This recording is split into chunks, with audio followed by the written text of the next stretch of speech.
খাগড়াছড়ি সদরে অষ্টম শ্রেণীর এক স্কুল ছাত্রীকে সংঘবদ্ধ ধর্ষণের ঘটনায় শয়নশীল নামের এক ব্যক্তিকে আটক করা হয়েছে। দোষীদের বিচারের দাবিতে আগামীকাল আধাবেলা সড়ক অবরোধ ও ৩ পার্বত্য জেলায় শিক্ষা প্রতিষ্ঠান ধর্মঘটের ডাকও দেওয়া হয়। সকালে সিঙ্গিনালা এলাকায় সেনাবাহিনীর সদর জোনের সহযোগিতায় তাকে আটক করে পুলিশ। ঘটনার প্রতিবাদে বিক্ষোভ মিছিল ও সমাবেশ করেছে শিক্ষার্থীরা। সকালে খাগড়াছড়ি সরকারি কলেজ গেট এলাকা থেকে বিক্ষোভ মিছিল বের হয়ে মুক্তমঞ্চে গিয়ে সমাবেশ হয়। পরে কাল ভোর ৬টা থেকে দুপুর ১২টা পর্যন্ত আধাবেলা সড়ক অবরোধ এবং ৩ পার্বত্য জেলায় শিক্ষা প্রতিষ্ঠানে ধর্মঘটের ডাক দেওয়া হয়। এই ঘটনায় ভিকটিমের বাবা বাদী হয়ে সদর থানায় অজ্ঞাত আসামিদের বিরুদ্ধে মামলা করেন।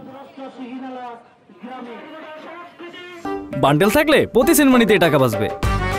বিকাশ সেনমানি বান্ডেল কিনে জিতুন প্রতি লেনদেনে। এতদিন শুনছি চাঁদে অমাবস্যা লাগে, আজকে দেখলাম সূর্যে অমাবস্যা লাগে।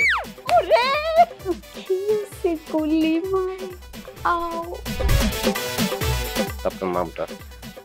আমার নাম লাবণ্য। এটা ধরেন। এইটা কি? চলে মানে আংটি। ভয় পেলে নাকি সিরিয়াস? দুটা খেজুর কাটা নিয়ে চক্ষু দুইটা উঠানো হইলে আমারে দান করে দিন। কারো পৌষ মাস আর কারো সর্বনাশ। নাই রে নাই, আমার বাপে নাই। এই হারামজাদা, হাতে কি গ্রামের মাসে তোর আটকা জলিল কর। আমার ঘরে তিনটা বউ এতিম হয়ে যেতাম। বস্তালা আবার ঢুকা। এই